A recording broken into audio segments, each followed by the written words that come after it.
Well, good afternoon, everybody. Welcome back to our conference, the WebET 2020, Global Inequalities in the COVID-19 Pandemic. My name is Gerald Faschingeder. I'm hosting this event as director of the Paulo Freire Center, based here in Vienna. For us, it's the afternoon, but in fact, I have also to read some of the guests on our panel because in Sao Paulo now it's 11 in the morning, and in the USA, at the place where our guest from there is, it's 8 in the morning. We will hear later who is placed and based in which place. In a webinar, we have the chance that we can invite people from over the world, but we don't have to forget that the Earth is there are different time zones, so we have a little bit to take care also of this.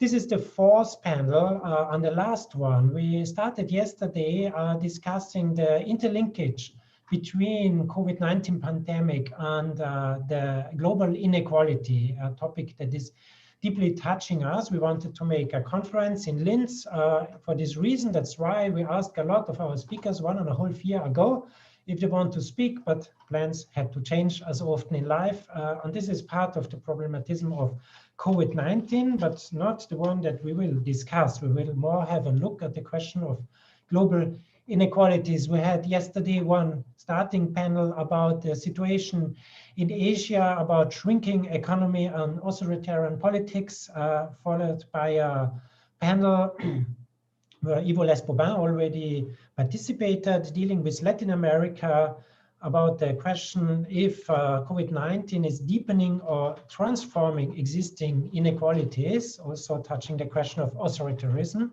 And this morning, we had a really intense panel with guests from Africa, or persons dealing with questions related to Africa, as Lakistan Miandazi, who is already back again on this panel, looking at the question of illicit financial flows.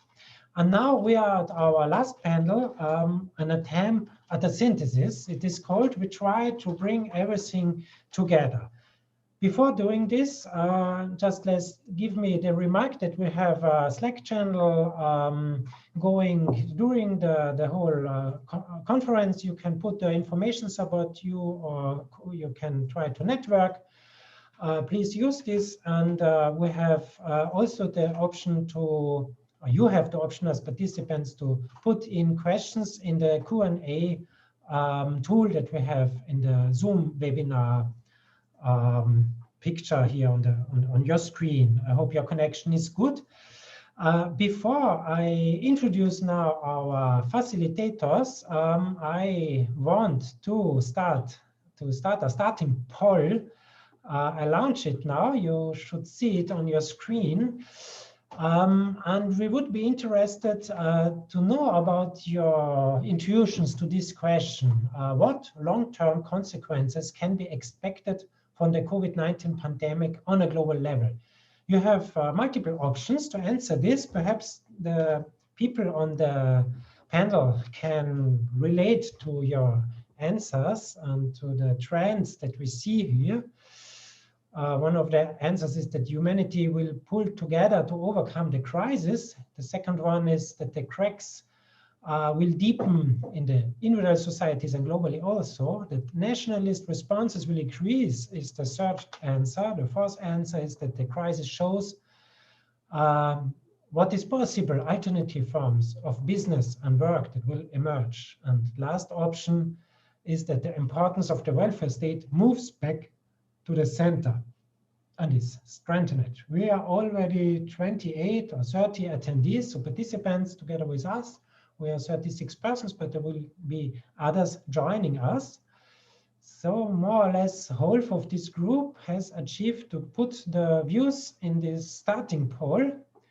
And as all of us are curious about knowing what comes out, I show you now. I had to stop the poll, but now you see the results. So we have not absolutely optimistic view on the things, because most of us have the feeling that the cracks in individual society and globally will deepen, followed by the answer that nationalist response will, the second ranked answer is that the crisis shows also alternative form of business. So this is sort of more positive view.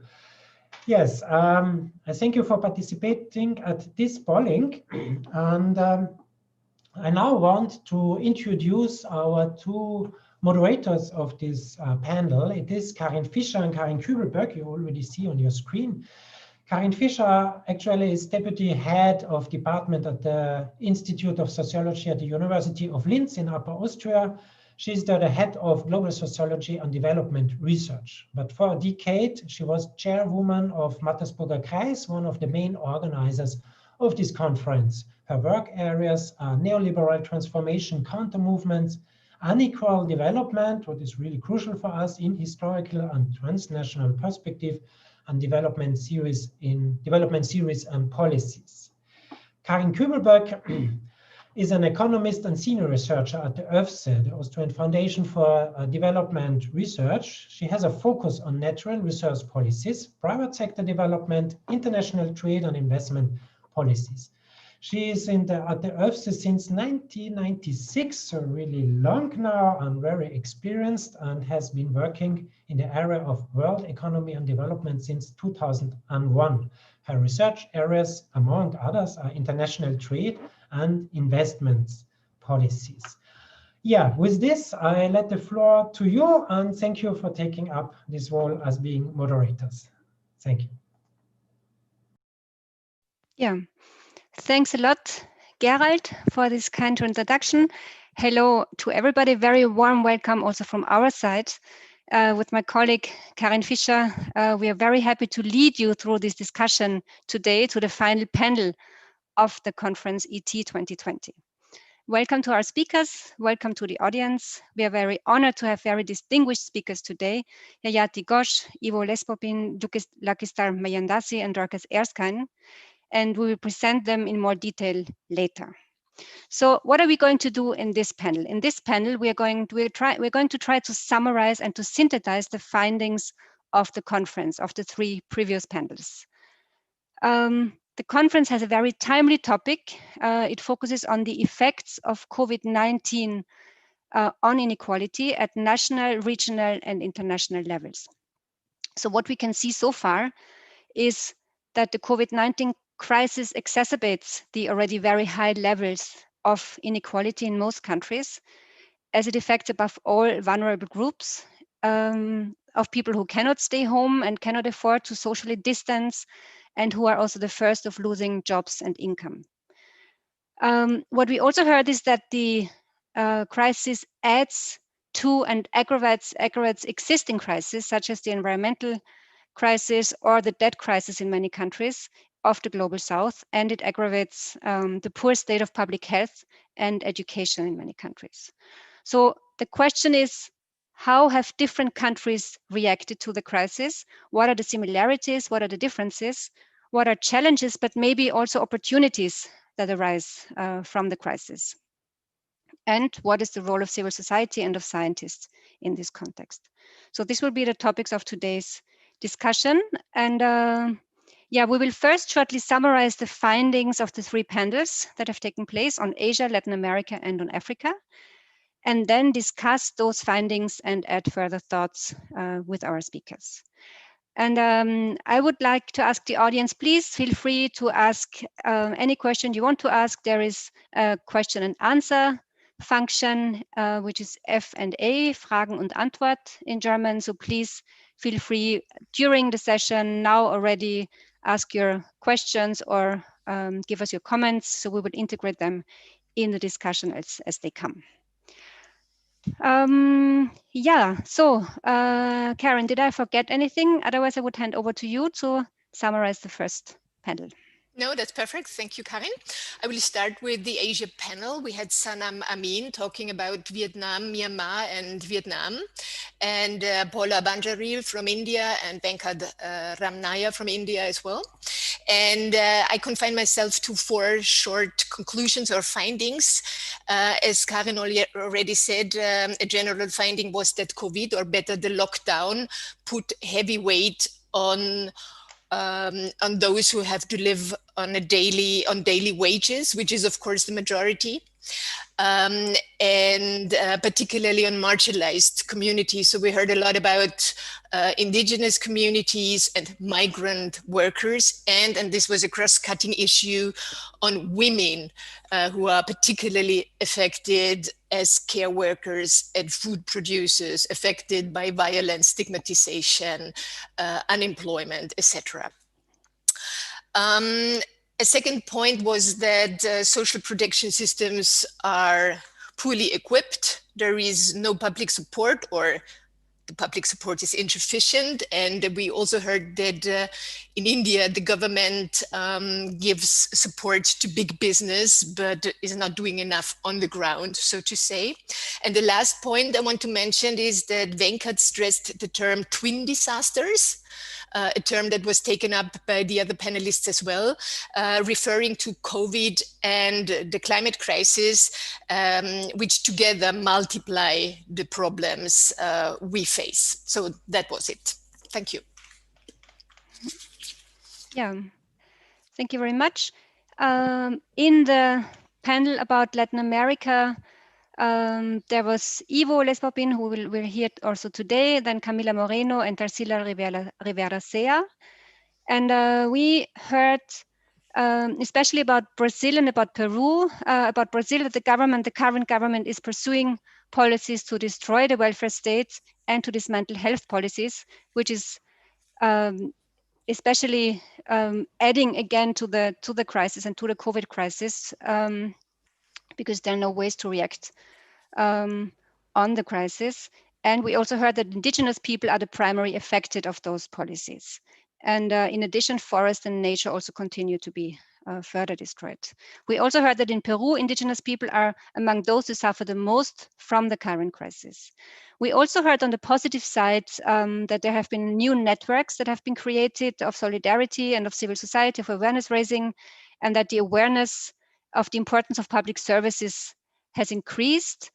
And we also heard that probably the election of Joe Biden as president of the US will weaken Bolsonaro because it was one of his closest allies. So possibly this will weaken the situation. And at the end, there was an interesting debate if the COVID-19 crisis will lead to an even more authoritarian agenda with further cutbacks of democratic rights and also with an acceleration of digitalization that will possibly lead to even more long-term unemployment.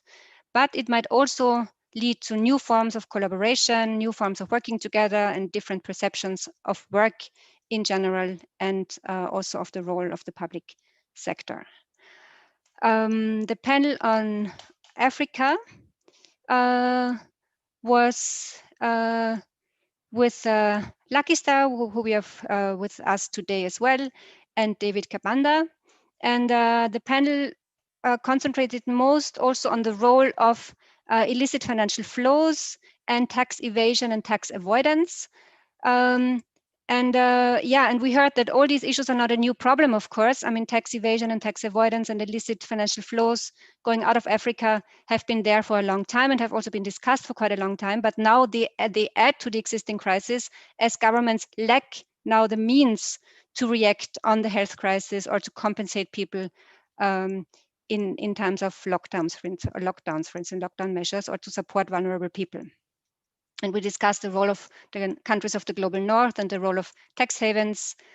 There was also an agreement that there is an utmost importance of collaboration of civil society and media to share this information, to exert pressure on governments.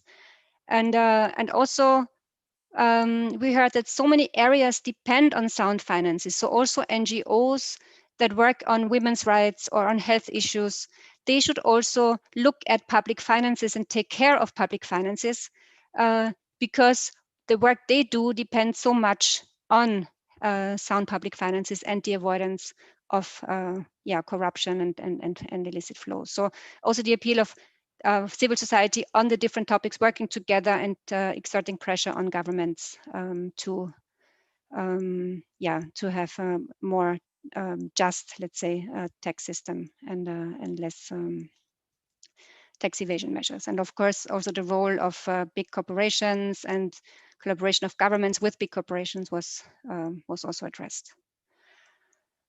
Yeah, so this was mainly what we heard. So we actually, in all the three panels, we heard that all those different crises are linked together, and COVID also shows existing crises and exacerbates them and makes them more visible.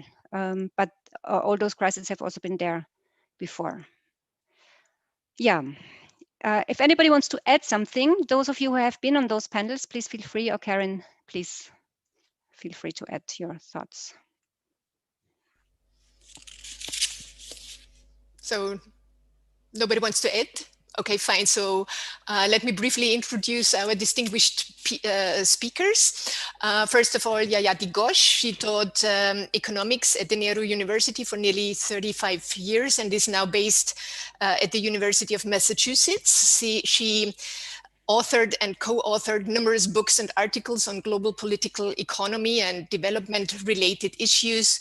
She advised governments in India and elsewhere and consulted for international organizations, including the ILO and UNCTAD and other UN bodies. Second, Ivo Lespoupin. He's a sociologist and a retired professor from the Federal University of Rio de Janeiro, and he publishes widely on new and alternative paradigms to achieve another and a better world. Thirdly, Lakista Miyandasi. Her field is tax justice. In her academic work and also in her civil society engagement, she's leading tax justice campaigns since years. And she is currently working as a policy officer for, and I have to read that, Africa's Institutions and Regional Dynamics program at the European Center for Development Policy Management. That is a think tank that promotes inclusive and sustainable development in Maastricht, in the Netherlands. And last but not least, Dorcas Erskine. She's a specialist in preventing and responding to violence against women and girls in conflict-affected countries. She is currently based in Zurich in Switzerland and working for the World Bank. And she has been a consultant for other UN bodies as well, UN organizations, and she has worked for many years for Action Aid in London. So as we already said, we have 3 rounds of questions. Please feel free to react upon each other, and the audience is warmly invited to pose questions. Please use the Q&A section. And we start with the first question. So what are the similarities and differences with regard to social and economic consequences? And please refer to similarities, but what was different? And why? Let's start with Yayati and then with Ivo and Lakistar and Dorcas. Thank you very much, Karen. Short, right? Just about 3 or 4 minutes. Yeah. So look, I think what is emerging, the similarities actually are interesting because they indicate that the pandemic itself, the extent of the health burden, diseases, which is what everybody looks at when they look at the global figures, they don't really fully show the impact. The impact is much greater in countries that have very large proportions of informality, whether they are self-employed people or workers in informal employment. And the pandemic policy responses have typically generated even more inequality. There are exceptions, which some of them I think have been talked about. There's Vietnam. Interestingly, Brazil, while being an extremely unequal society, has at least expanded its social protection in this period because of other political constraints and pressures, if you like. So the absence of social protection has led to the reinforcement of existing inequalities. I think that is true across the world. In South Asia, it's caste, gender, and other criteria. In many other parts of the developing world, it is ethnic and class divisions. And what is also very interesting is that basically across the world, the similarity, the pandemic has not led to greater value given to care workers, paid or unpaid. It's something everyone expected, that the significance of care work and healthcare in particular would become so evident that societies and governments would start valuing them more. That has not happened. So broadly, these are the similarities. The differences depend very greatly on countries' external positions, on whether they actually face inadequate liquidity. Volatile financial flows is very common, but some countries have been better able to manage that than others. Some countries face much greater external debt problems. They also face much greater losses in terms of the tax losses because of illicit financial flows, including tax avoidance measures of multinationals. And some countries have been worse affected by the trade collapse, whether it is in tourism or primary product exports and so on. These differences have played out internally in terms of the reinforced inequalities. And I think what is interesting is that in most countries, we don't yet see pushback from society. So I'll end with what I think is a final and rather frightening similarity. The use of the crisis to increase authoritarianism. Part of it is because governments have used this, but it's also because citizens have ceded their rights to the state out of fear of infection, out of concern about what may happen, just because they have no choice because livelihoods have collapsed. So the ability of people and societies to push back has been greatly reduced. We have to see how that plays out in the coming year.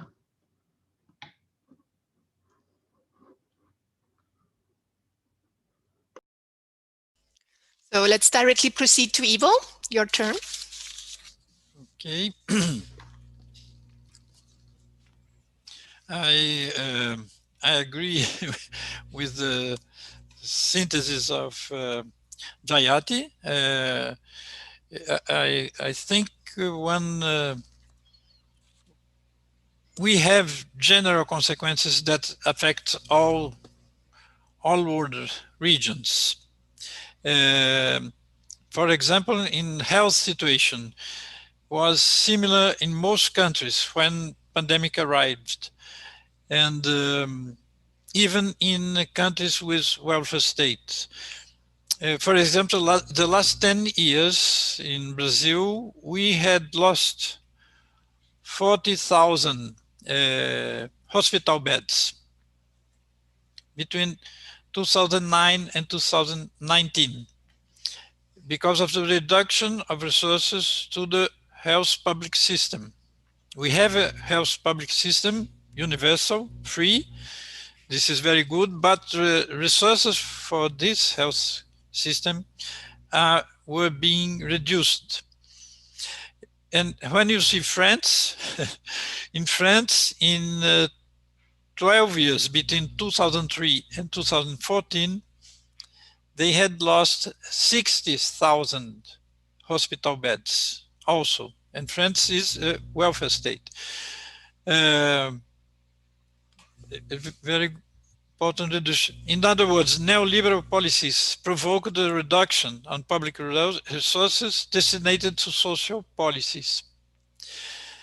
As these policies intended to replace public services by private services, that was the consequences for all.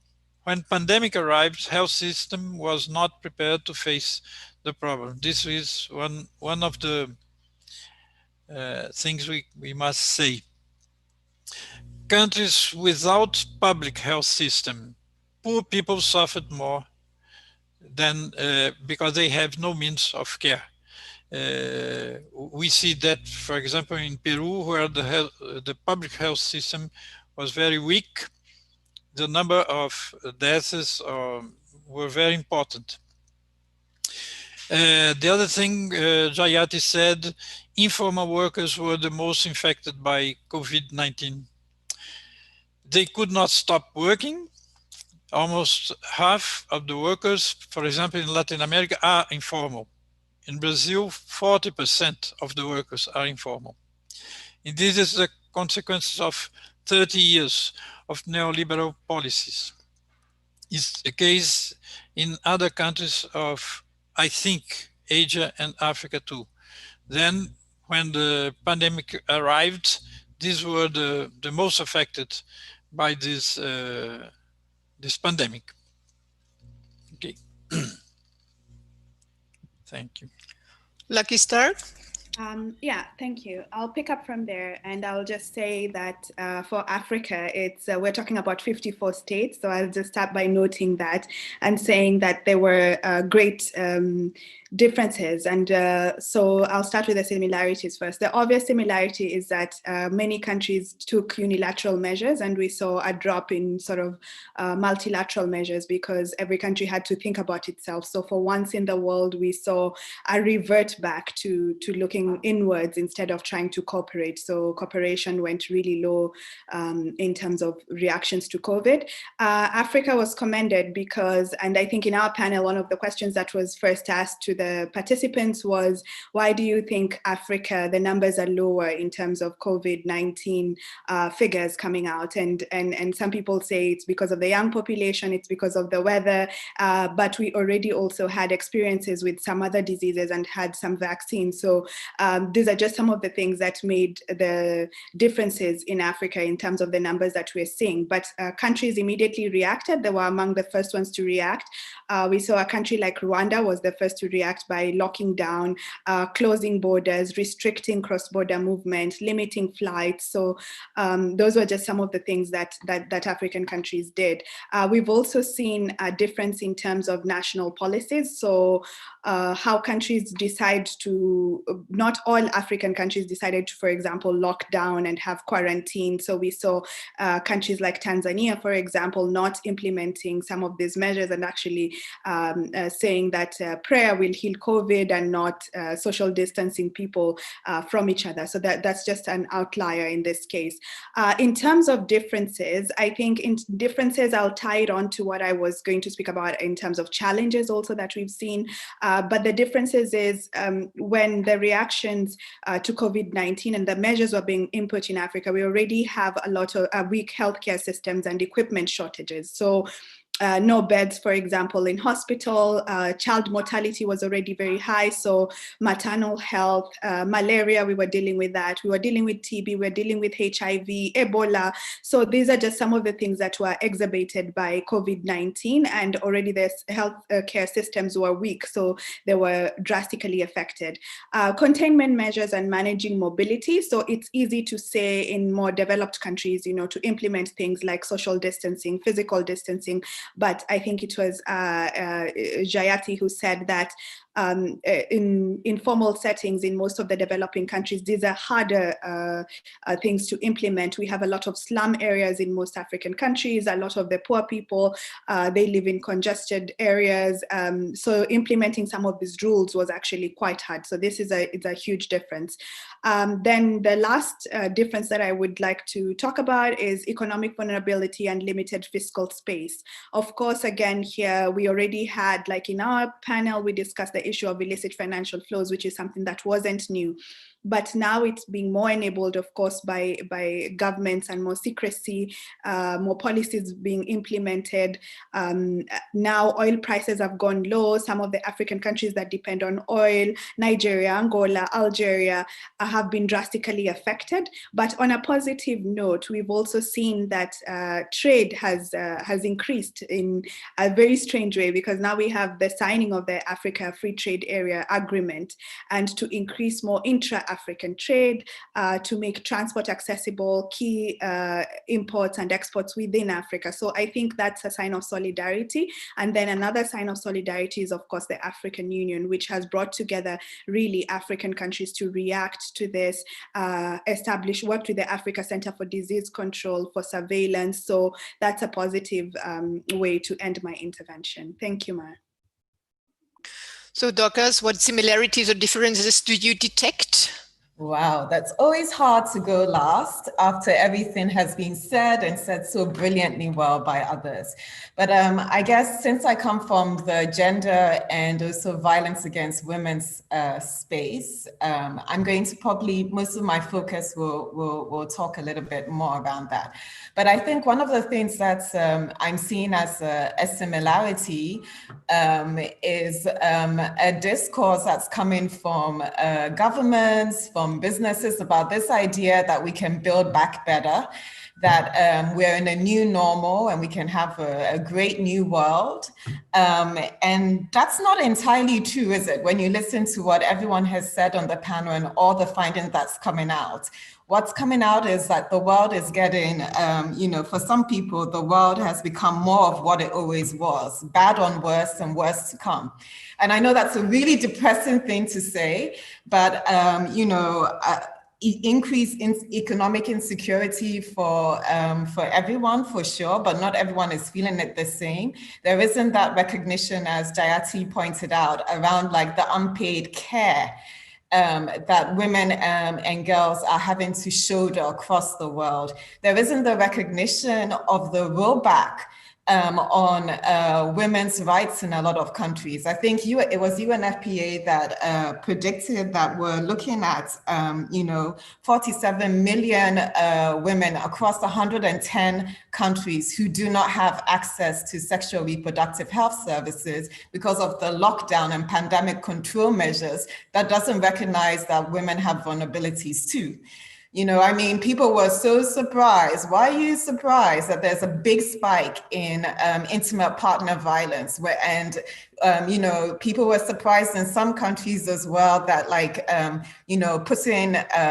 putting all the sort of services that women and girls can use when they're in danger to a remote service in terms of mobile phones or being able to call a hotline. How can you call a hotline in some circumstances when your abuser is at home with you? There's this sense of, if someone had said that there was a twin crisis, well, I think it's not necessarily a twin crisis, but it's exasperating the vulnerabilities and the invisibilities and the lack of focus on gender equality, or how vulnerable our focus on gender equality was. We're expecting 13 million more child marriages from sort of negative coping strategies by parents in different parts of the world. Those are similarities that I didn't hear coming out of the panels that you talked, but this is the reality of what that we are working on in terms of people who work on women and girls' rights. So one of the differences that I am learning for sure at the beginning of the crisis in terms of the first lockdown, we had a number of conversations with women's rights organizations that were more sort of undercover women's organizations. So not official, because they're in some states, in some parts of the world where their actions are seen as affronts and they're often at risk. But there was this sense from some parts of the world of increased organizing, of increased solidarity building. Wherever there's a tsunami of oppression, there's also a tsunami that's pushing back. And I don't see that evenly across the world.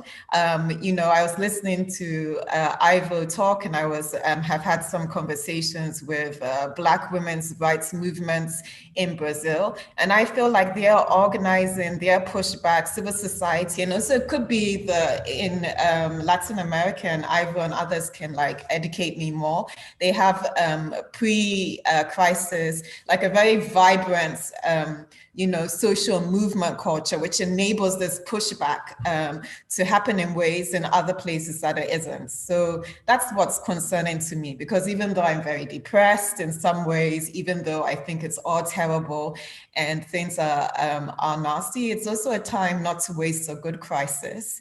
And it's a time to sort of build back in a way that we understand and promote equality. But that only could happen if there is existing infrastructure, as it were, for lack of a better term, for civil society to organize. And that's not even across the world. Well, thank you. We will address the topic of agency in the second round. So the way of top-down government reactions and also bottom-up organizing. We already have questions, and you are of course invited to react upon each other or to add. One question from Daniel is why countries relatively richer in Africa are having higher infection rates than poorer ones? And why do they struggle more with COVID than poorer countries? So that question I want to ask all of you to add on that. And the second question goes especially to Yayati, and it is, I think, I don't have his name here, sorry. No, it's Stephen, sorry. And he's asking if there are historical analogs to the rise of authoritarianism due to past global health crises. And he's mentioning the Spanish flu. But maybe we can keep this question for the second round when we come to political reactions. So who wants to address the question of effectiveness in Africa? I think I'll go for that one. I think it's somehow been answered by someone else called Sylvia, who's chatted the Danielle.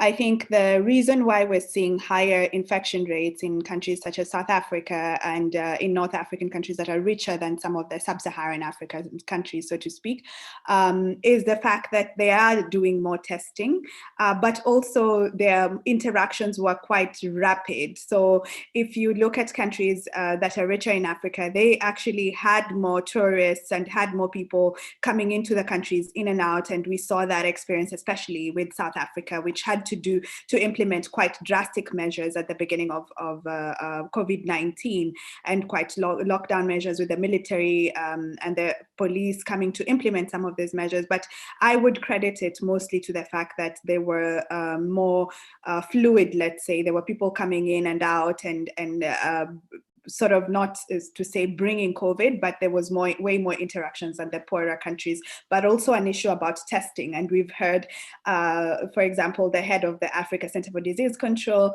has said that when you test, you will find something, and it's not cheap or it's not easy, and the equipments are not available in Africa to do a lot of testing.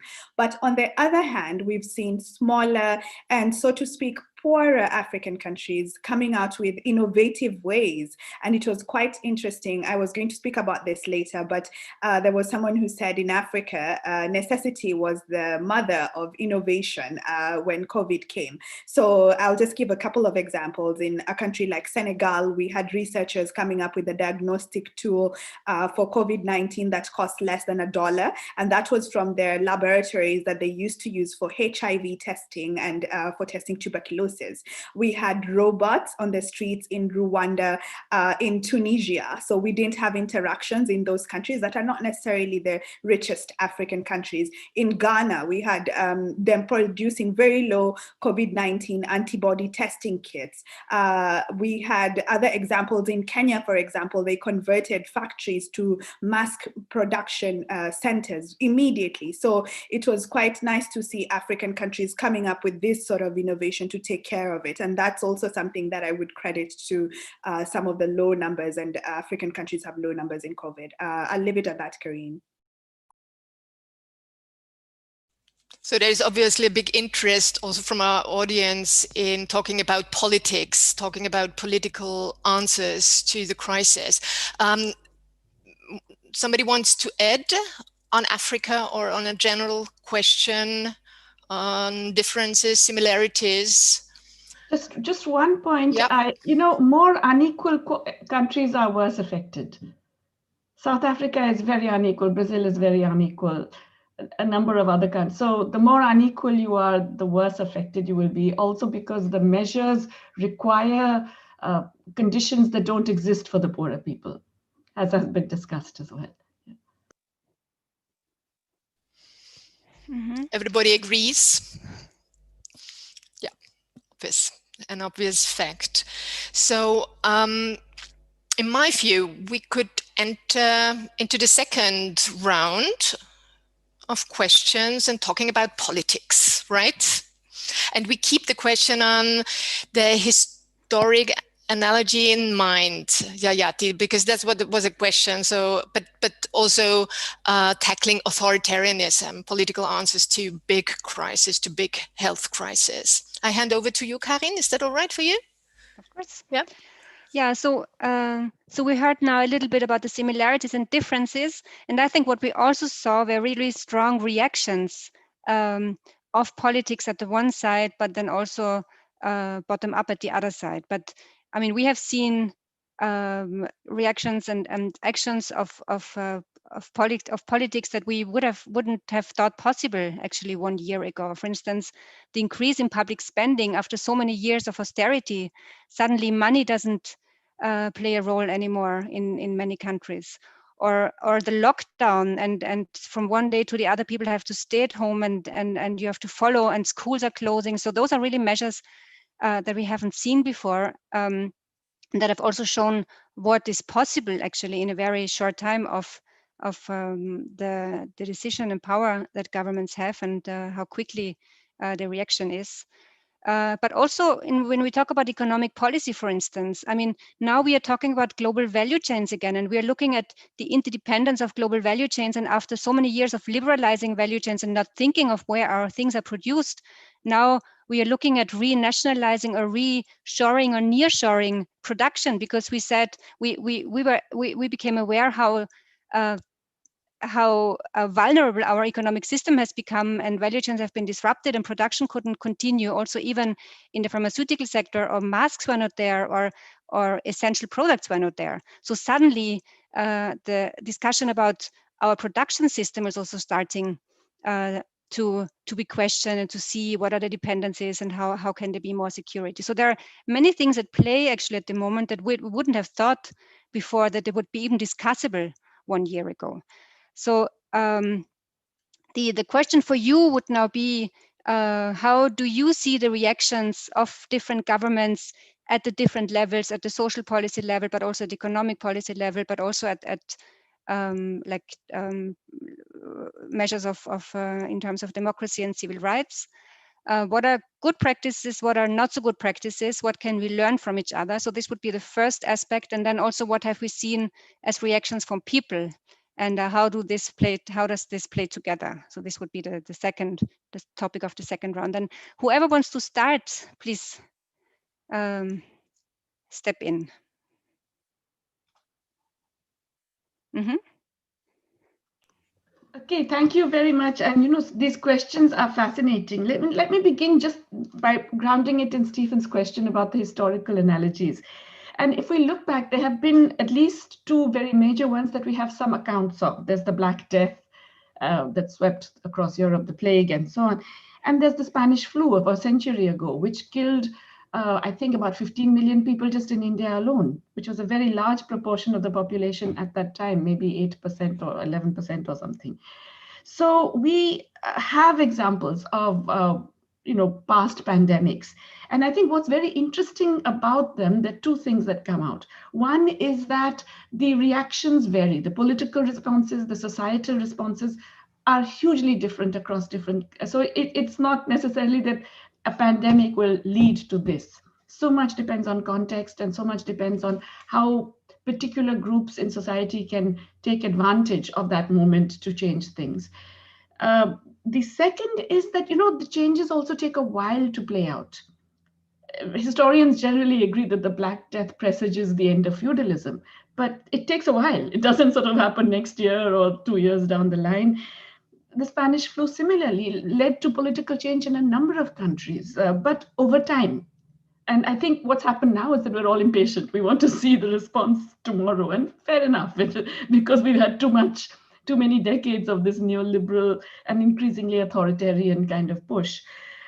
So I would argue that the lessons of past pandemics are, in fact, that yes, they do, in the first instance, lead to increased authoritarianism because of the fear they generate, because people feel that they must submit to a higher authority to control a disease over which they have no individual control. But that then how it plays out over time varies very, very dramatically. And inabilities of ruling classes to cope with it generally presage the end of their rule. Not tomorrow, not day after, but they definitely mark the beginning of the end of that rule. And I think that's the good sign. And I think people have already mentioned, Dork has mentioned, and people mentioned how there are things happening which are positive and which are suggest that there is a shift to new kinds of thinking which were even last year thought unthinkable. And so there's been a lot of talk about a global Green New Deal. I've been arguing that we really have to think of a multicolored deal. And the point now is to generate enough popular mobilization around that idea. Obviously, it has to be green because of everybody knows. I'm not going to dwell on that. I think it has to be blue. We have to recognize water as a major constraint and a problem across the world, which is particularly marked, I think, in our regions. It has to be purple in terms of recognizing the significance of the care economy and the importance of care through the life cycle. It has to be red. It has to be redistributive and egalitarian. And some of the things you mentioned, about people questioning globalization, a critical area of global supply chains that we really must focus on now is food systems. Our food system is so broken, so unhealthy, so unequal, so disastrously designed for people and the planet, that this is the perfect time to rethink all of that. Ideas of a social protection floor, which will actually cover people over the life cycle and provide a basic minimum of goods and services that they would need for not just a minimal, decent life, but for a life with dignity. That is an idea that's been around, but now suddenly it has much greater resonance. These are not, as I said, things that will come to fruition today or tomorrow, but the seeds are there. I find more and more of the younger generation across the world thinking about these things seriously. And I think these are things which are going to be brought about simply because I despite all the terribleness around us, I do believe humanity steps back from the brink. I think that was a question at the very beginning, or somebody had posed it, that are we going to step back from the brink, or are we just going to collapse? I think humanity steps back from the brink. Thanks. Yes, of course. Well, just to take that on, but to also kind of differ a bit from the context of what has happened in terms of democracy and civic rights. I think that what we've seen in most African countries and in most of this sort of authoritarian governments, but even some that were not really necessarily authoritarian governments, is that the crisis and emergency and containment measures have added a vector to already existing volatile state-society relations with the potential of very negative spillover effects. And I think we can be positive, but we surely have to acknowledge some of these things that are ongoing, that integrity and accountability are being lost, that governments are taking advantage of this time to postpone elections in Africa, distort them, undermine civic space, undermine freedom of speech and media, setting up mass surveillance of people, removing term limits for themselves. So I would also like us to expand and think about some of these things that are going on that will have a negative effects for the future, because, for example, if I change my term limits, we already have a lot of dinosaur presidents on my continent. So changing term limits does mean that we will have people their whole lifetime being presidents. And this is just something that has been exacerbated by the crisis that we currently have. And I think going back to not even where we were, but going back to doing better, to trying to move forward from some of these things is something that we should be concentrating on, the potential for regional and continental frameworks and fundamental policies that are going to be able to reverse. Of course, we are seeing also some positives through it. We are seeing young people, as has been said, coming out using digital platforms, using online platforms, but we need more coordinated and coherence. We need the world to be seeing this. Media now, because of course media can also not travel to some of these places, things that are happening, for example, right now in Ethiopia are not being covered. They were taken over. Elections in things happening in Zimbabwe are not being covered because we have this huge focus on, for example, the US elections. We have a huge focus on COVID, or international media cannot travel, but also local media is also being arrested and curtailed, so they can't cover this thing. So I just sort of wanted to not to take away the positivity, but to try and include the dynamism of the realistic things that the crisis is actually raising and the new challenges that are coming up that do have longer term effects. Yeah, thank you. So we had some optimistic views, and there was also some skeptical views. Who wants to add something or add a different view? Ivo? Or I saw you nodding, or whoever wants to start. Yes, I can add something. I think in the beginning, between February and March, April this year, there were many reflections from intellectuals, from economists, even governments, who said we must change. I have editorial, an article from Financial Times, which is a very neoliberal newspaper.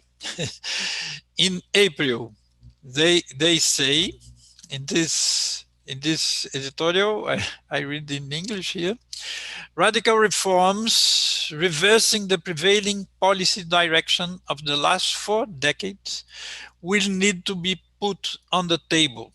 And they say other things, and they say policies until recently considered eccentric, such as basic income and wealth taxes, will have to be in the mix. This is completely new for us, from a neoliberal newspaper or magazine. And many neoliberal economists here, for example, said now government must spend, not spend with people because we are in a pandemic, it's necessary. But this during 3 or 4 months. After that, in these 3 or 4 months, the pressure of civil society, for example, in Brazil, could make that the government adopted an emergency aid for families during 5 months, $100 for each family during 5 months. This was the result of pressure of civil society over parliament. And the deputies and senators said, yes, we need to do that. But now, for example, after these 3 or 4 months, government had reduced this family aid to the half. That is not $100, but $50 until the end of the year. Then I think after the first moments, governments and even intellectuals are going back in their reflections. And I think here is, I think the shock doctrine of Naomi Klein is correct. They use crisis to push forward the needs of the big companies, the needs of banks, of financial investors. In Brazil, for example, in the first months of quarantine, government gave 200 billion euros for banks and investors to use for the pandemic. This is not.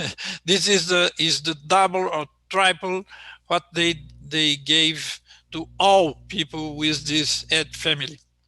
Then they use the crisis to put forward the needs, the interests of the big companies and big banks. Even in this pandemic, we have a report from Oxfam. In 4 months, the billionaires in Brazil had increased their wealth, their rent, which is incredible because the majority of the population had diminished the gains.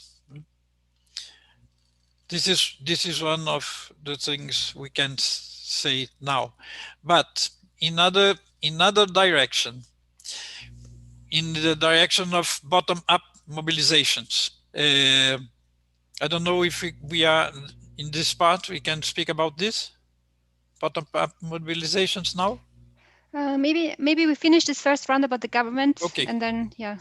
It's Okay. just, Ivo, what you just said reminds me very much of the discussion after the financial crisis or during the financial crisis in 2007 and 2008, because there was a huge discussion about now we have to react and we have to regulate financial markets and we have to regulate banks and we have to stop derivatives trading and heads of state were saying, okay, now this is really, I mean, now we really have to step in because this has become too much. And then if you look at the measures that have been taken at the European level and worldwide, you see that it were only minor cosmetic corrections because the interests were so strong. So that the discourse at the beginning, there was a huge awareness, but then it was just watered down. And if you look at financial markets now, they're as strong as ever and as influential as ever. So maybe we should be careful that this doesn't happen again with the crisis. Yes, yes. Yeah. Dorcas, do you want to add to the government reactions and political reactions? Yes, and I guess I want to steer a middle ground. I know in this company, any form of centralism is risky, but I want to steer a middle ground between that, like that pessimistic fear and reality that's there. So I agree very much with what Lucky Star said and also what Ivo said as well, because that's the reality that I'm hearing and seeing around me. But I think Jayati is right, you know, and it goes back to that like almost bastardized quotes from Martin Luther King about the arc of progress, you know, and how long it takes and the winding road. The fact of the matter is that it is too soon to see where things will go. But if we are keen students of history and if we are really good activists, we know that we can change the cause by doing certain kinds of preemptive and post-emptive action as activists or as people who really want to bring about the kind of world that we want. I think my kind of worry is there is actually quite a fracture. It's not seen now, but I can see it at least in the women's movement, for example. So doing some of the policies and surveillance policies that governments were using in some parts of the world, and I have to be careful what I say, some women's organizations really were supporting them. So, you know, extra surveillance within the home, and they were supporting them for good reasons. So, you know, if you know that there is a very abusive person at home and you can't get to the criminal courts, and when we're talking about abusive, we're talking about, you know, people who have pathologically already, in terms of service provision that we know, have beaten their partners near to death already. So for some women's organizations, actually the heightened surveillance and of certain individuals was something that they felt would be able to keep women safe. Now, if you're more on the, you know, more mass mobilization activist side, or your women's rights organization that has to operate underground, which was the case with some of these organizations, that's really bad politics in the long run. You know, if you're smuggling, for example, lesbians out of a part of the world where, like, you know, they're being killed by the states, that extra surveillance isn't something you want to advocate for. So there are actually different fractions and divisions around like public health, the politics of public health. And when we expand it beyond what we are talking about, particularly when we're talking about violence against women and girls and what protects them, and the politics of that, as well as the politics of surveillance from civil society organizing. And I think they're like tiny fractures that we're not really communicating about, but I'm worried about that because that would determine where the arc goes. And I'm optimistic. I'm pessimistic in the short term, But I'm optimistic in the long term that we can bring about something because the system is changing. And yes, it is performative, some of the language, as you said, it's cosmetic changes. But, you know, seeing some of the language shifts, seeing some of the political phrases that certain right-wing economics professors would never use has been quite fascinating. And you need that. You need those, like, you know, people adopting and your progressive language for maybe not progressive causes, but you can also use that. I think that's a political organizing opportunity, and I think we need to grab that. And I'm a little bit worried that not all parts of the world have that infrastructure in terms of civil society organizing in order to push back in the same way. But I don't think the end game is clear in the long term. Yeah, that maybe brings us to the second aspect of the second round, which would be, and maybe Dorcas, you want to continue about the bottom-up organizing. Where do you see strong movements, for instance, emerging or coming together, maybe in the women's movement or in other spheres that look promising and that, I don't know, could be built upon and further looked at? I think it's nascent, but I'm really impressed with what we saw in Belarus, you know, and I know that's still an ongoing, unfolding situation, but the face of that revolution is female. I'm really interested in like the massive pushback that's happening in Poland by women who would never see themselves as activists, who would never consider going out in the streets, you know, really push back in against a form of authoritarianism that's denying them rights that they always felt that they were entitled to. You know, it started with abortion rights, it's spilling out into other things in Poland, and I think that's fascinating. I'm seeing I'm seeing a lot of young activism, you know. I'm older than I look, I hope, but I'm, you know, really happy with a lot of the things that are going on with the youth in Africa, with my African side of the family. I'm very impressed around some of the energy and the tracking. But again, as I said, you know, the infrastructure isn't equal across the world to sort of help these nascent groups grow beyond protest, grow beyond, you know, creative organizing to actually make a difference. And I'm a little bit worried about that. I'm optimistic. I'm optimistic with some of the things, as I said, that I'm seeing in the women's movement, and surprisingly in the so-called West. But I just don't think the infrastructure exists at the moment to go beyond, because most women's movements have an annual income of, you know, most grassroots local organizations that work on women's rights have an average income of about $20,000, and they are disproportionately stuck with bare care responsibilities in their communities now. So I'm just worried that that's all being weakened as well. So I'm not sure, but I'm hopeful. Thank you. Maybe is there, I just saw there is also a related question to this second aspect. How are independence movements influencing politics, social cohesion, authoritarianism, and political inequalities in times of COVID? Yeah, I think this is what we are just trying to answer at the moment. But how are I don't know if this emphasis on independence movement, yeah, is an aspect. I mean, you just I don't know what Sophie, what you mean by independence movements, actually. Independence for what?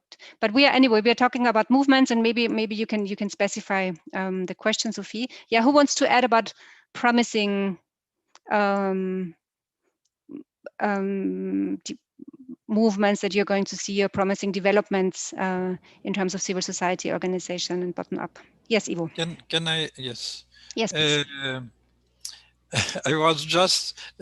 I had just written about the mobilization in Poland, for which talkers just talked about.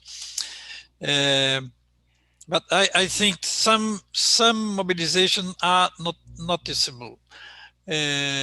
Chile in October 19, and 1 year passed in October 2020, when they go to the streets and they push for a new constitution against the dictatorship constitution, and they had a victory now 1 month ago for the organizing a new constitution. This is very important for us, and there was consequences in our government, in our authoritarian government, who was very worried or concerned with the possibility of mobilizations here too. There were not, but they were concerned. In Bolivia, after 1 year, they had a coup d'etat in October 19, and 1 year after this coup d'etat, they returned by elections to the government as Movimiento al Socialismo. We're back to the government, and this year they worked hard in the civil society to arrive to this result, even during the pandemic.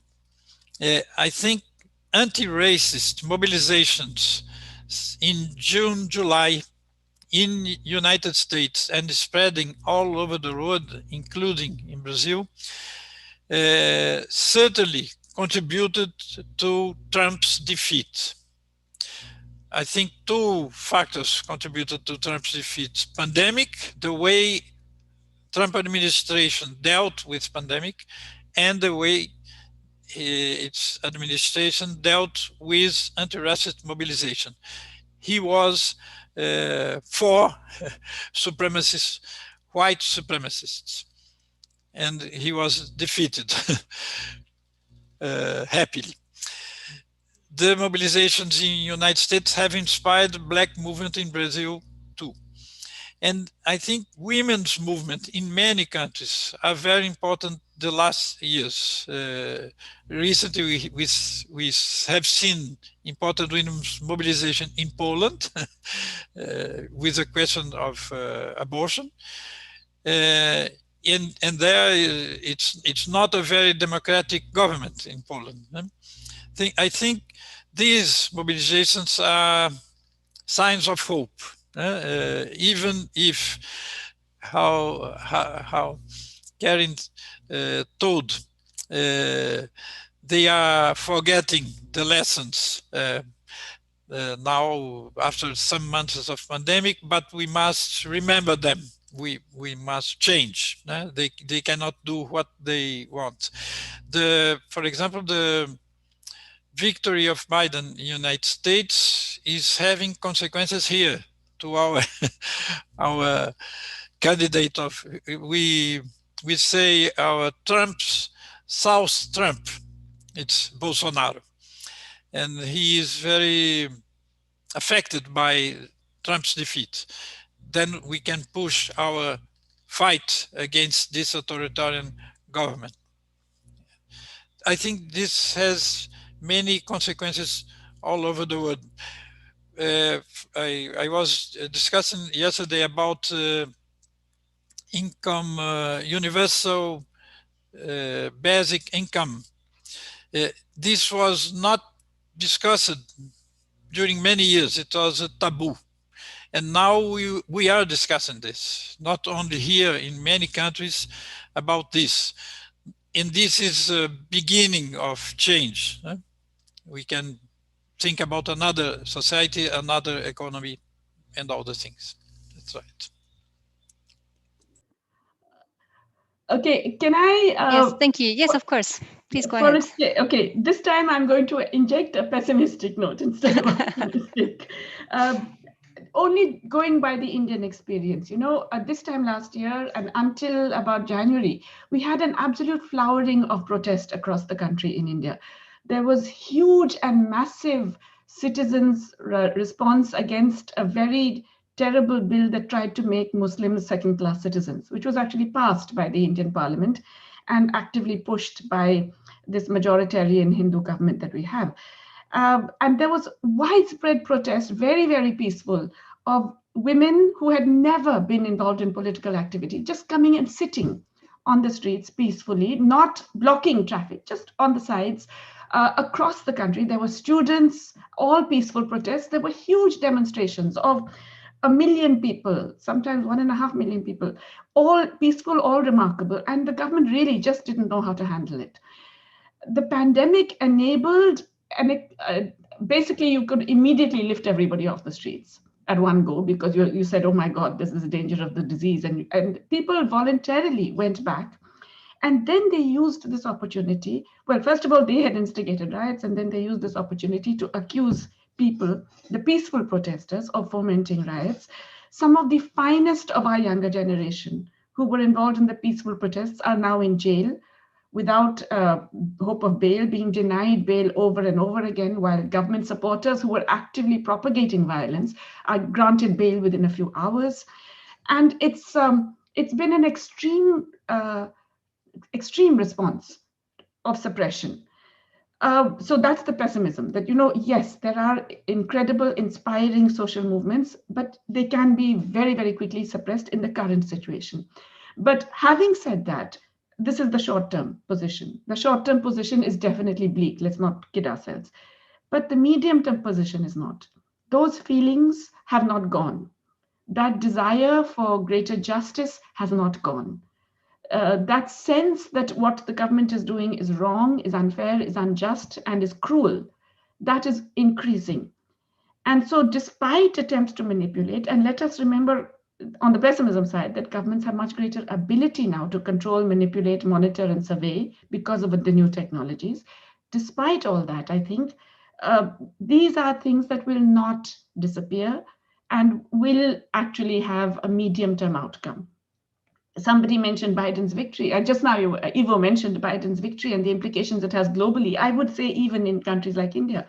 But Biden's victory is also enabled by states like Georgia, where activists have been on the job for a decade, at least 2 decades, in promoting this greater, involvement in electoral politics of groups who felt that it was not in their interest. So that medium-term thing, the implications of the hard slog on the ground in unnoticed ways, I think that's something the right wing had learned earlier. It's time for us to learn it and to actually remember that these changes will come, and we shouldn't expect instant soup kind of responses. Can I come in? Of course, please. Okay, just very quickly, and I totally agree. Not that I'm too much of a pessimist, but I agree with that view. And I just wanted to also give the example of what we've seen happening in Africa, and particularly in Nigeria, with the End SARS movement and stopping police brutality, and how this has spread. And in the past, we've seen also what the revolutions in Northern Africa have done around Africa and how they've been able to spread.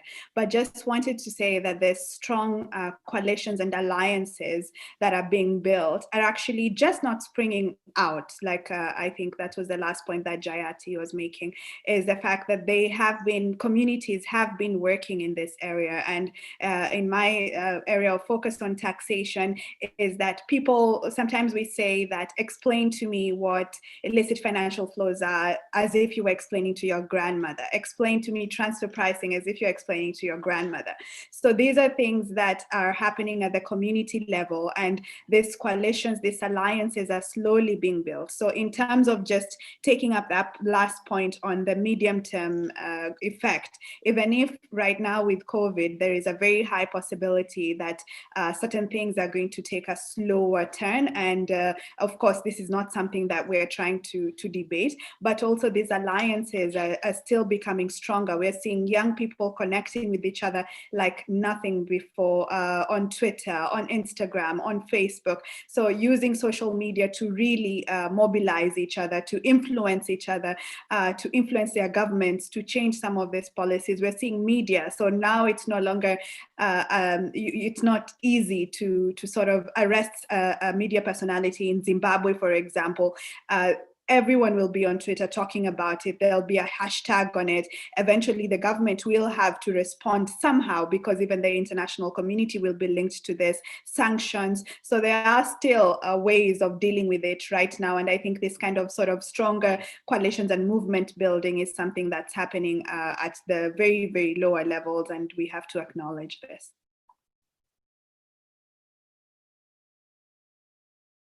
Thank you very much. It is, I mean, we touched already upon a little bit of the third round of questions that we're going to ask in terms of what can we learn, what are perspectives, what could be our roles.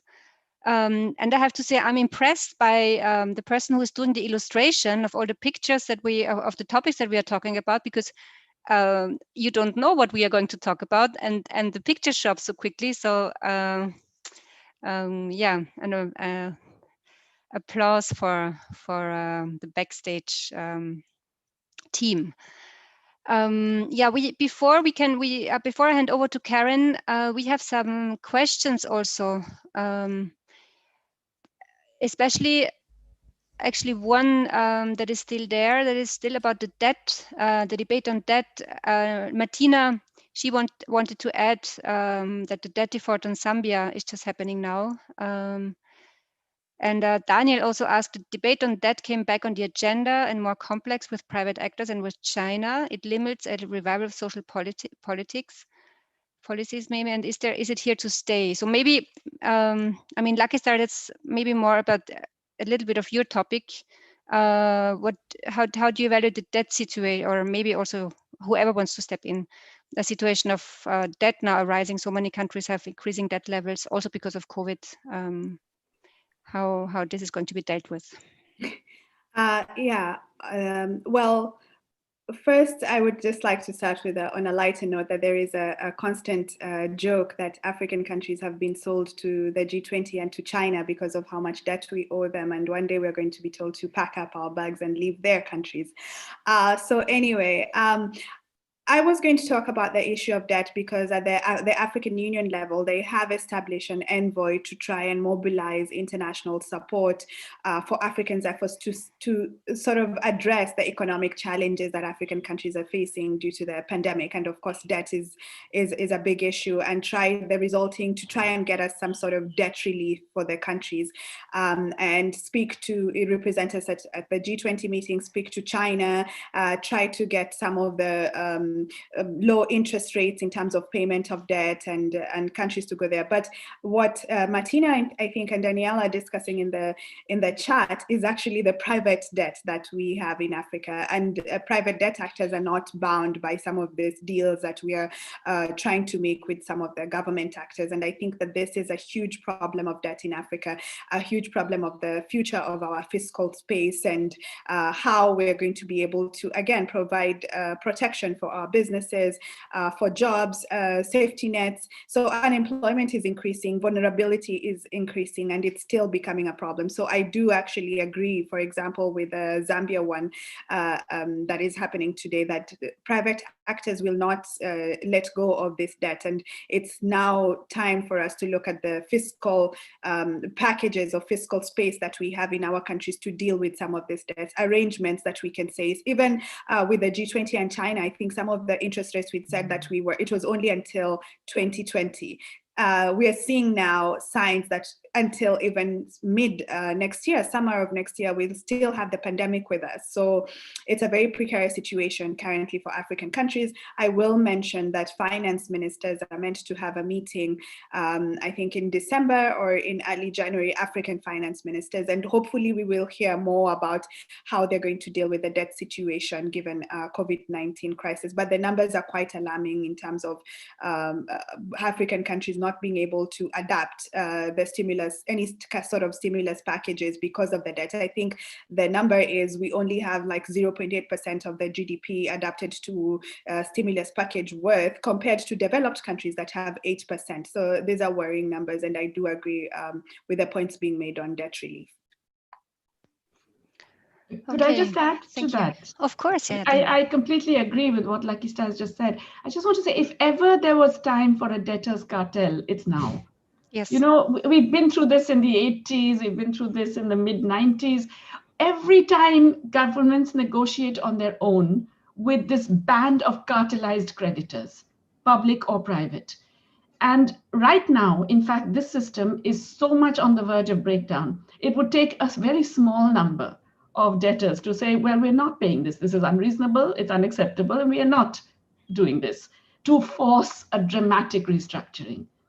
And unfortunately, every time, I mean, Argentina had to negotiate on its own, even though Ecuador faced identical problems. They could have joined together, and it would have made a very big difference.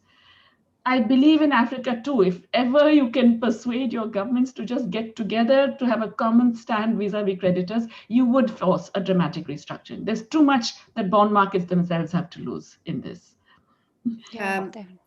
Thank you so much, Jayati, and I'm happy you're saying that as a professor of economics. I wish I could quote you on that, because they need to hear that there is that there needs to be constant solidarity in terms of how we react to our microeconomic situation and in terms to this debt crisis, and just quit, just say, well, we can't do this.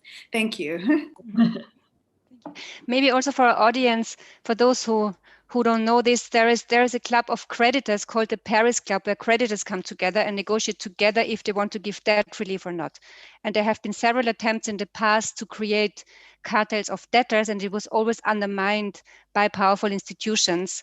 And so actually creditors have a much more powerful situation than creditors. And this is what Yayat is referring to, that this is the moment to change the situation. Yeah, we have a last round of questions. I hand over to you, Karen. Well, thank you. Yeah, a new Jubilee campaign would be a good thing to do for the next days and months, right? We're already addressing questions of learning, what should we do, can we do? And we also have a question from our audience asking about the long-term effects of the COVID pandemic and what do you expect will happen. And of course, the end game is not clear at all, as Dorkan said, but maybe we can embark on that. So how do you intervene as an academic, as an activist researcher, as a feminist? What would you suggest to do? What are your future plans? What should we do? Just start with some ideas or concrete plans. Maybe I will go first on this one. I think that I would suggest from down to up. So let's start at the very international level. I think collective action, as has been said, just taking the points from what has been said in Africa, we need more collective action. I think the whole idea of you reverting to unilateralism has shown that it's not working. It's we still have to cooperate at the international level, but this is not actually easy to do. But then we are getting the push and pull factors, because for one, something like a COVID-19 pandemic is not being termed as something that has only affected one region. It's affected the globe. So we need collective action to deal with some of these things. We need coordination. And this is the next step. And I think coordination means what you guys have taken as the theme of this conference is to have a look at what's happening at the national level, at the regional level, and at the global level. And I think this type of coordination should flow from a bottom-up approach of actually understanding the policies that are being implemented and how they're going to affect national level context and even local level context. And I allude to the fact that I'm speaking about that from a tax perspective, that tax policies, international tax policies, again, like I said in the panel this morning, is that they do have a human face. So when you're making tax policy, it is good to consider who actually you're going to make this policy for and who it's going to affect. And then we have the nudging and guidance. We need to have governments that really guide a process towards recovery and towards not post-COVID, because no one knows if we're ever going to have a world where we actually use that word post-COVID. But we need guidance towards where we are going. What are we recovering? How are we recovering? What's going to be the new normal with these times, or what's going to be the living normal, so to speak, because it's not going away. And then the last level is information and communication. As we say, information is power, communication is key. So information, as we're sharing it, valid information on data, which is very important, information about the effects on women. There's a gendered perspective of all of the topics that we've said, how it's affecting people, how it's affected the most marginalized. We talk about education, and I think that this is also another area that has not been really tackled very well. Everyone assumes that right now we've moved to online learning, but I come from a country where it's not even, I don't know, 0.something% of the population that does have access to the internet, does have laptops, does have all this. Although there has been progress, but there's so much assumption of so many people and young people who are going to be pushed back, not only in their national context, but they're not going to be able to ever compete globally because they've already lost a year of school. They're going to lose another year or half a year maybe, so we never know. So those would be like sort of my suggestions on where I see as responses at national, regional, and international level. Yeah, hopefully the window of opportunity keeps wide open in terms of with regard to tax justice and debt relief, and these are of course power formations which are hard to crack. Jayati, do you want to add on that? Yes, thank you. So again, to begin with the pessimistic note, you know, it's post-pandemic doesn't mean back to normal, because pandemic is just the first course. It's not just the prevalence of other zoonotic diseases, which are already emerging, in fact, in different parts of the world, though they haven't spread in the same way. It's climate change. And I mean, I think people don't realize that it's not something in the future. It's happening. It's already around us. We have in India already many millions of climate change refugees already. We have across Africa, we've had new pests which have come about because of the way the climate has changed. Locusts moving from West Africa all the way to Southeast Asia, crossing India and so on. We have all kinds of impact which are already affecting us and our viability, and have the same kinds of unequal consequences that we've been talking about for the pandemic. We also see that the pandemic has accelerated some tendencies that were already present. Automation, the increasing reliance on artificial intelligence, and they have increased the authoritarian tendencies. Okay, so all this bad stuff, all this bad news. Do we have a big window of opportunity? Unfortunately, no. Because if you say, okay, we'll take a few years to control the pandemic and we go back to normal, no, because climate change doesn't give us that window. It doesn't give us that time to say, okay, we'll do this gradually and so on and so forth. So I think things are pretty urgent and things are pretty bad. Having said that, how do we respond? And I think that's why I keep saying, it has to be multi-pronged, but it also has to be very much generating more recognition of these problems on the ground, more acceptance of the need for the change among ordinary people, which is still lacking, and a medium-term perspective. It's not going to happen tomorrow. It didn't happen, let's admit, it didn't happen even for the right wing in a day. They were at it. That's one thing we really have to learn from the right, that you have to keep plugging away.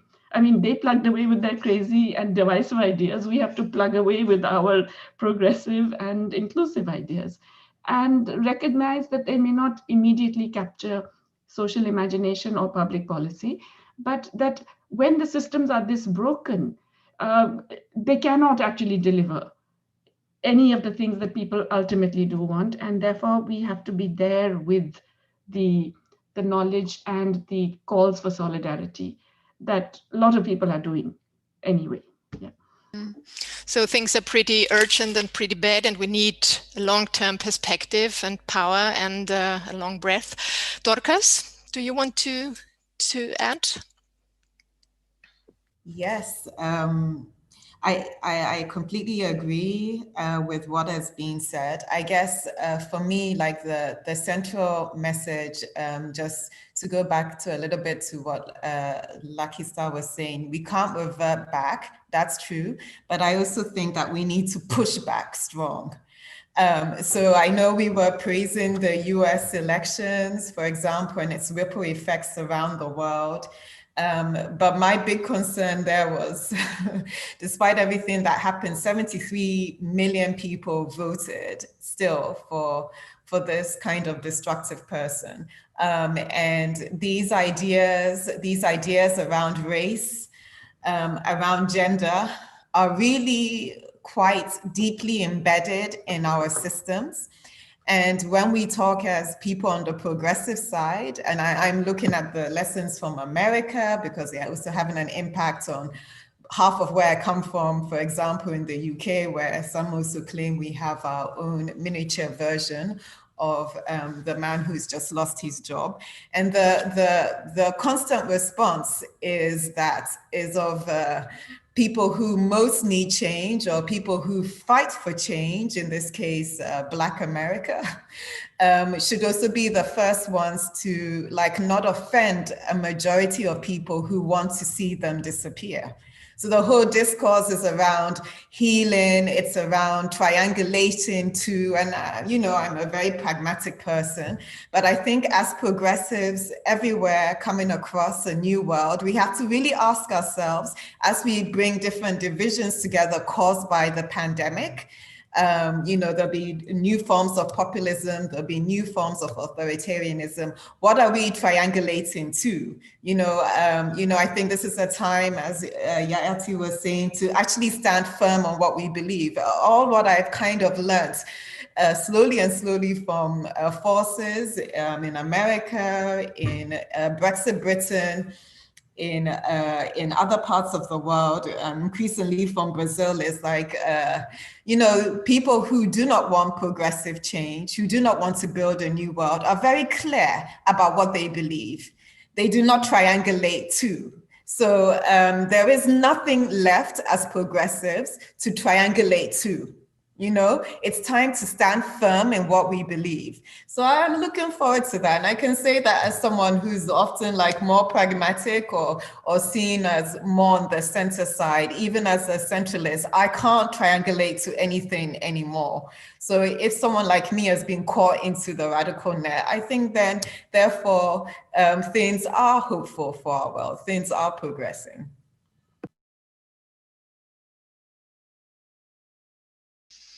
Ivo? Yes, I agree with these three women just said now. What we can learn from this crisis for the future? What is this pandemic revealing to us? I said first, either we change the way we relate to nature, or humanity will self-destruct. We learned in just the first months of pandemic that these viruses come from deforestation and how do we say in English? The burn of the forest. How do you say in English this? When we put fire in the forest. In Brazil, we have many things like that. And deforestation with this government is increasing. And specialists say that viruses come from this. If we want more viruses, we will have, if we don't change. So it's absolutely a need of change. We need another economy harmonious with nature that stops depredating natural resources, that aims to serve life and not profit. The Andean people's concept of good living, bien vivir, also present in the other indigenous peoples with different names. In Africa, I think is Ubuntu. is based on this different view where everything is interconnected and human being is part of nature and not opposed to it. When I think there are already studies and proposals on other ways of organizing society, of organizing the economy. One example, the next week, between 19 and 21st of November, we will have the Economy of Francesco International Youth Meeting to discuss other economies. Other economies are possible. Other ideas like Kate Raworth's proposals of the donut economy. We already have, even here in Brazil, in almost all sectors of life, practices that carry out these new concepts, from agroecology to renewable energies, but government is not interested in it. But we have experiences and practice like that. Another lesson I think this pandemic has has proven to us, it is possible to change the economy. They were saying during these 40 years of neoliberal policies, we can't change economy. And in a few months, economy has changed in all the planet. Change in the sense stopped. This means that if we have politic will, we can change the economy. Another thing important, even the Prime Minister of England, Boris Johnson, even the President of France, Emmanuel Macron, they were in favor of health privatization, the system, privatize. Then Boris Johnson was affected by COVID, and when he came out of the hospital, he said, I was cured by health public system. And Macron said something like that. We need our public health system. I think, for example, in Brazil, it will be very difficult to privatize health public system because it's this public system that saved us, because government is making nothing against the pandemic. Only poor have the means to go to the hospital because we have a public system, free public system. And we need other public policies too, as Financial Times said in its editorial. I think there's many possibilities of changing. We have made many lives like this one, debates, seminars these last years about what is the world we want to go to, what is the economy we want to go to. And there are many ideas in this direction, based on commons, for example, common goods. Water is a common good, it cannot be privatized. Changing the energy matrix, changing the agriculture to agroecology, establish a basic citizenship income, and many other ideas are coming up.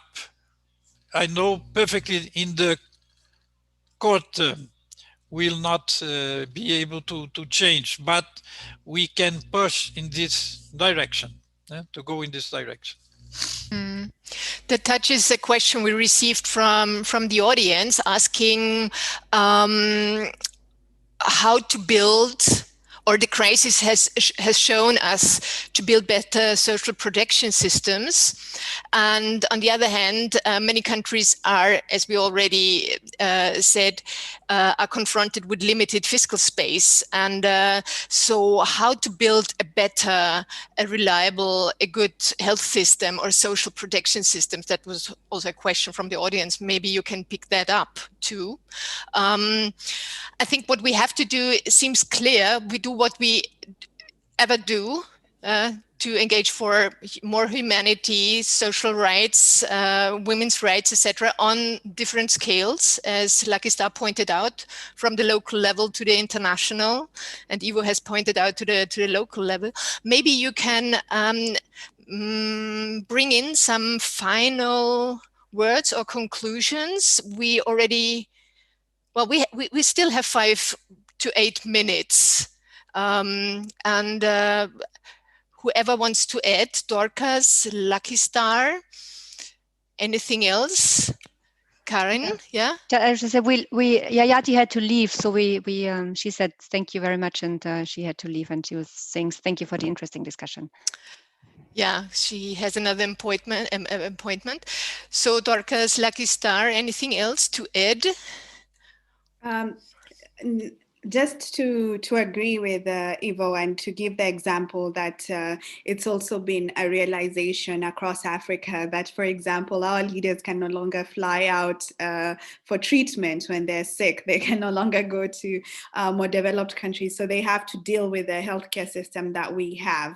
Of course, there is still the issue of inequality, which is our theme today for the conference, and high levels of inequality that do exhibit some of the things that we have between the political elites and the citizens, and also the vulnerable citizens and people living especially in the rural areas. But there is this very strong realization right now that systems have to change and that we need to build better healthcare systems. And probably just very quickly, Karina, to try and answer the question that was asked about trying to build better fiscal systems. We do have, and there is a link, I think I will share it. We do have an analysis of what fiscal changes countries are introducing at the various levels. And I think it's being monitored by the IMF, if I'm not wrong.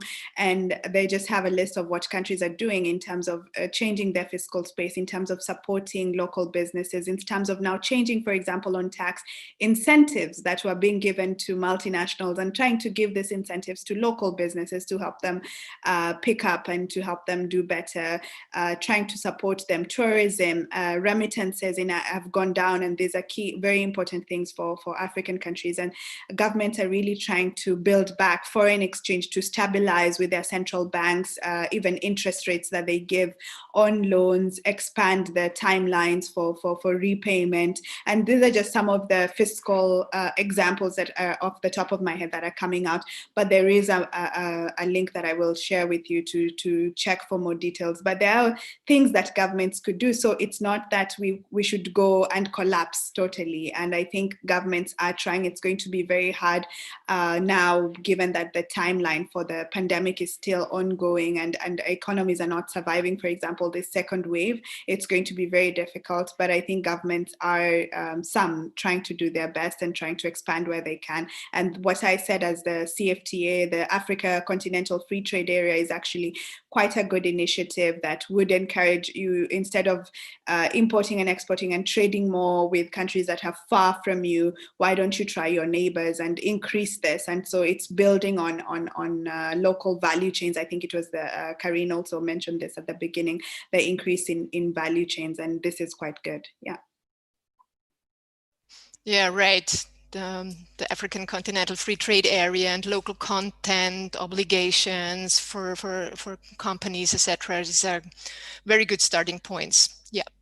Dorcas, final words from your side? Aha, the last word. Yeah.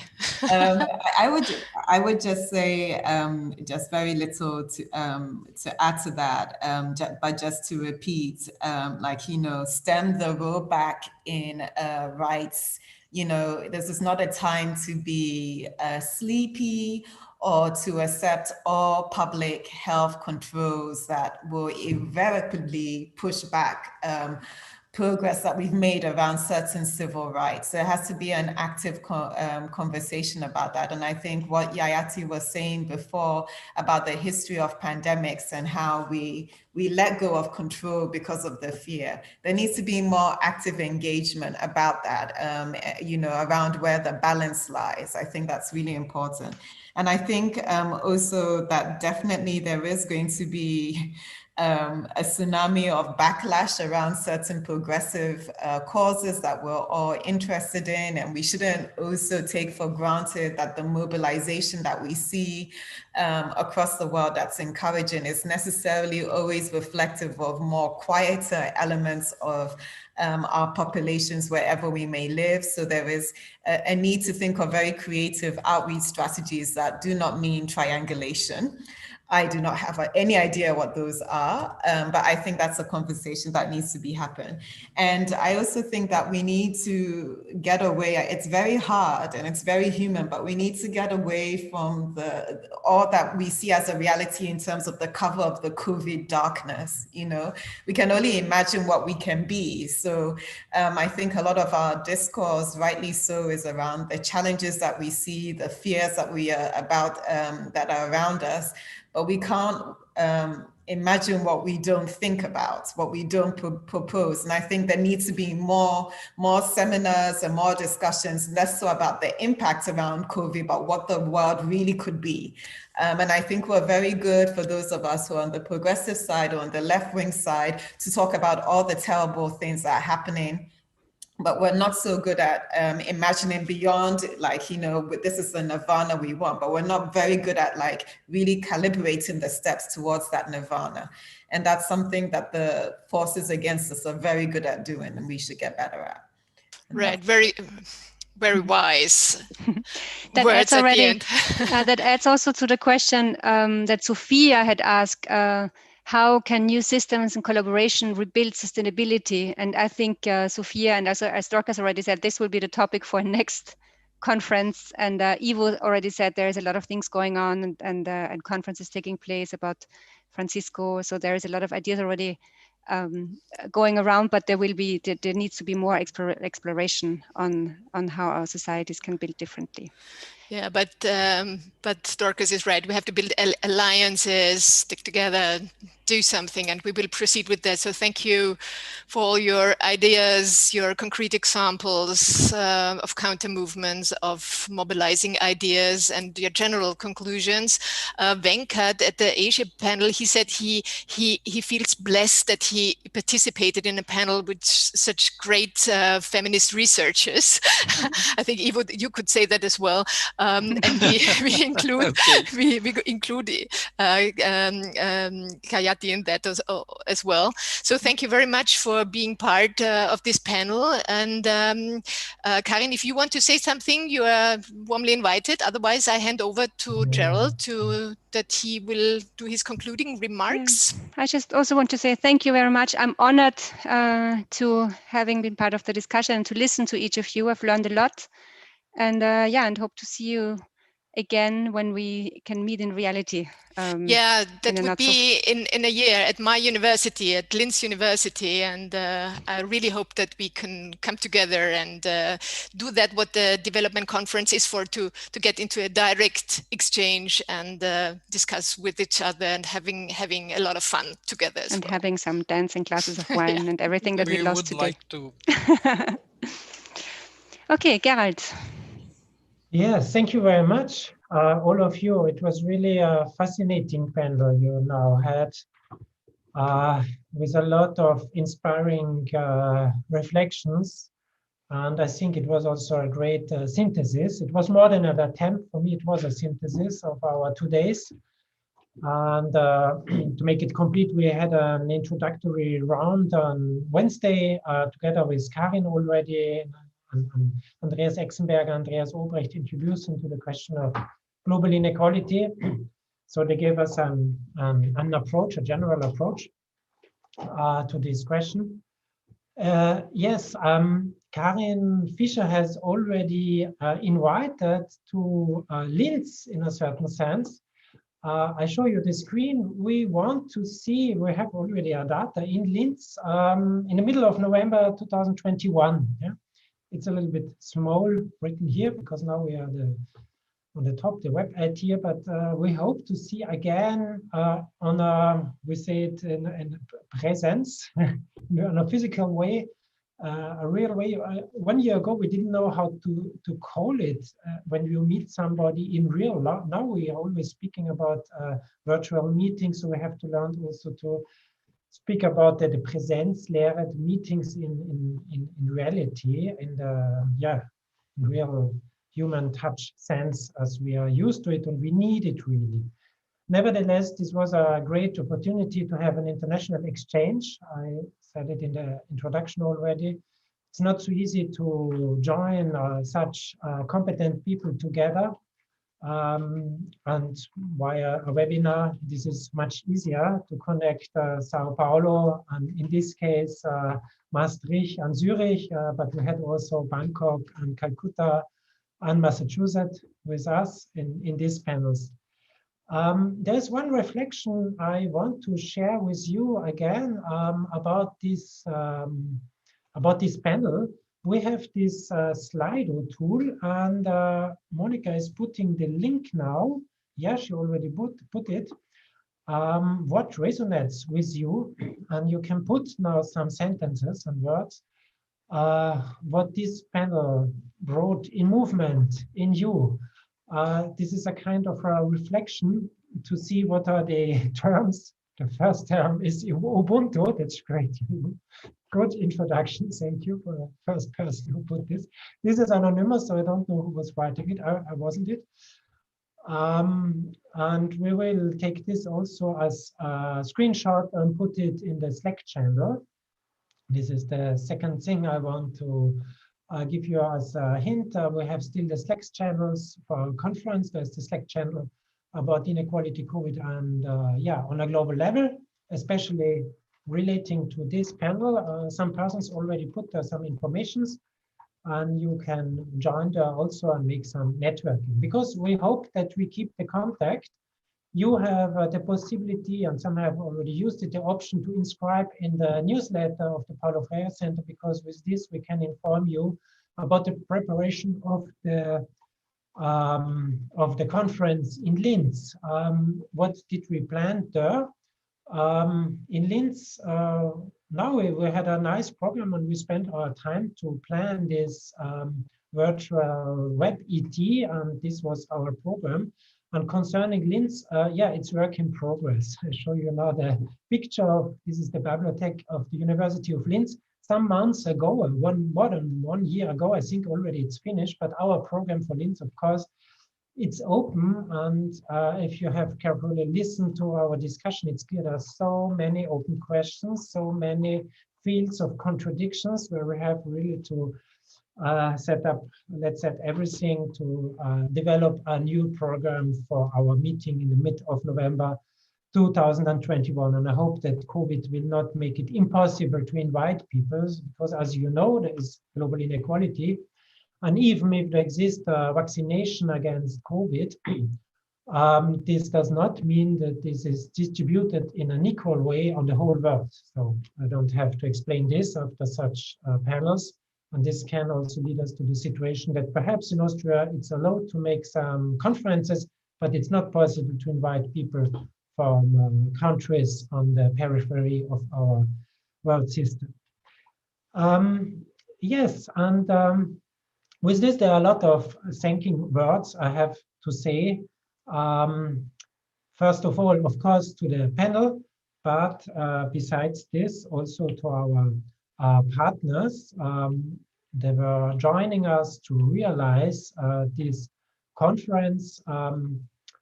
Here I have also the slide with the supporters and our sponsors, and you see we were 24 organizations contributing together. So a big thanks to all the organizations and all the people involved in different roles. There were roles where you could see the people, you could see them as being moderators, facilitators, speakers, but also a lot of roles in the background. Especially, I thank very much Monika Austaller, who is sitting just right behind me, but you don't see her. And to Laura Magenau, who has done yesterday this this service to arrange your questions. It's not so easy task because questions come in between. And with this panel, we had the highest numbers of questions. This creates really a real dialogue. And this means I have to thank also the attendees to raise questions, to participate, to be with us in a very intense way. And as you know, if there were some sentences you missed, you can have a look at the web streams we have done. The live streams will be the recordings of our 4 panels. And I think with this, Valentino Duelli, who was responsible in our team to share the whole time this live stream. We had some problems yesterday. We were on Facebook, today on YouTube, but we could put the link of YouTube to Facebook, so it's possible to join the live stream and the recording from different sites. Yeah, and with this, I thank you very much. I just asked, are you ready for the film? Because there's a small surprise. You remind perhaps yesterday, Ivo still knows it. I had the surprise. I had a lullaby yesterday from Brazil with Caetano Veloso, a wonderful one, and I started to put it without sound.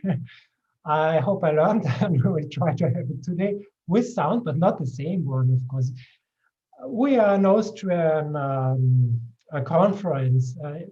Most of us are based in Vienna, and so we need some Viennese singing.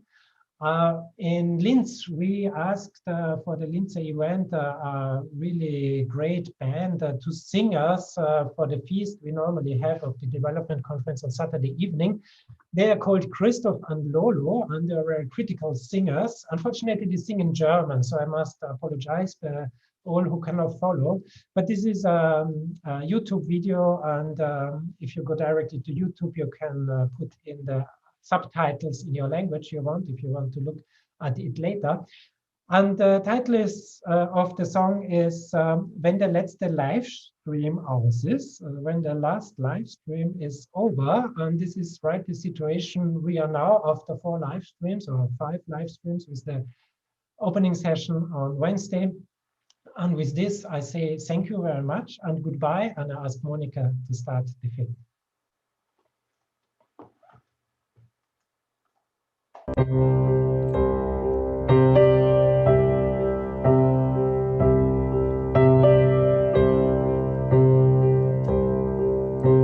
Die Sängerin sitzt am Sofa, ihre Gitarre, die heißt Boris. Der Komiker hat aufgeräumt im Billigregal. Er macht nach dem Satz eine Pause, weil das Humor ist. Sie zeigt der Webcam ihre Socken, ist doch alles schon egal. Und die Wand hinter dir, die ist so kahl, da musst du was tun. Häng doch bitte endlich ein Bild auf. Wir sehen das doch auf Zoom. Lass doch wieder die Katze rein. Und wenn einer von uns lacht, lach doch einfach mit. Nimm das alles nicht so schwer. Nimm doch lieber Oleoid. Ich mach mir einen Tee, doch der Kamillentee ist aus. Aber nur wegen Kamillentee geh ich nicht raus.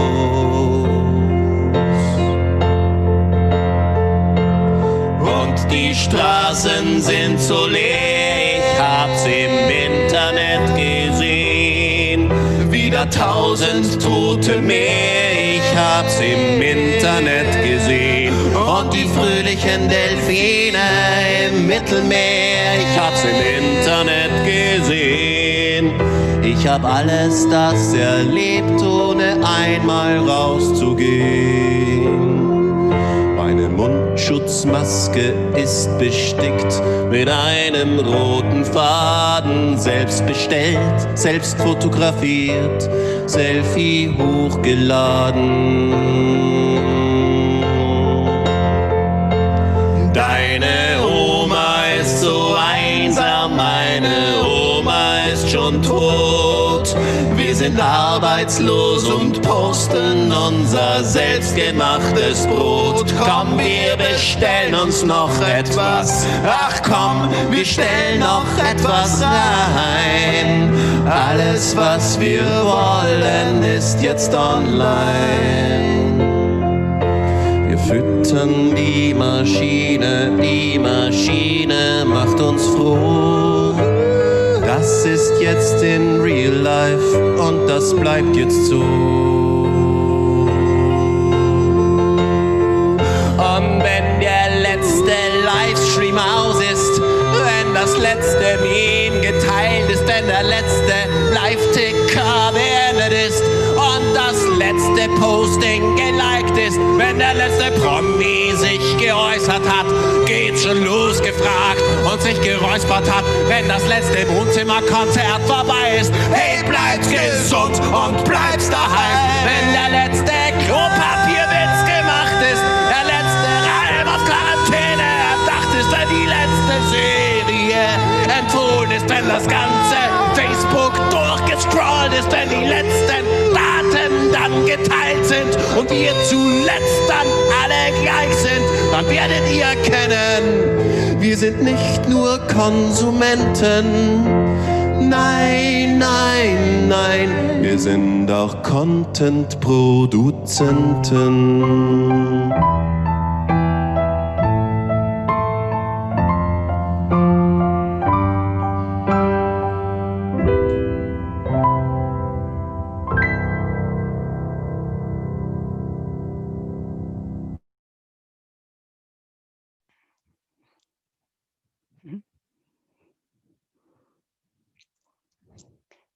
We'll send you the translation. Thank you so much. Thank you. It was great meeting you all. Yeah, thank you very much. Take care. Bye.